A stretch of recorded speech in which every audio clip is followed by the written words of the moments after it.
আজকে বিকেলে চলে যাচ্ছিলাম আমার বাড়ির দিকে, আর বিকালবেলা একটু ক্রেভিং হচ্ছিল ধোসা খাওয়ার।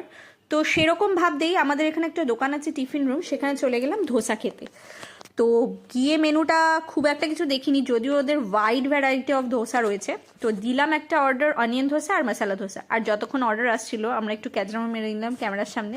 তো যাই হোক, তারপরে তাড়াতাড়ি চলে এসছে আমাদের অর্ডারটা। দেখতেই পাচ্ছ ধোসার সাইজটা, আর ওখানে লুকিয়ে আছে একটা সবজি দিয়ে গরম গরম সাম্বার, হোয়াইট চাটনি আর দুরকম চাটনি দিয়ে ধোসার কম্বিনেশনটা কিন্তু দারুণ। আর বিশ্বাস করবে না, এদের দোকানটা এতটাই পুরনো কিন্তু টেস্টটা সেরকমই কনসিস্টেন্ট রয়েছে। আজকেও খেয়ে আর একটা মশালা ধোসা অনিয়ন ধোসা নেওয়ার এটাই কারণ মশালা ধোসাটা অনেকটাই হেভি হয়ে যায়। সাইজটা তো দেখতেই পারলে, আর কতটাই আনন্দ করে আমরা খাচ্ছি সেটা তো দেখে বুঝতেই পারছো।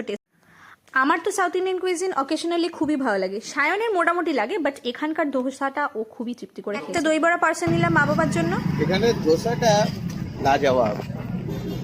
নিয়ে চললাম বাড়ির দিকে। ভালো লাগলে লাইক আর ফলো করতে ভুলো না। দেখা হচ্ছে পরের শর্টস।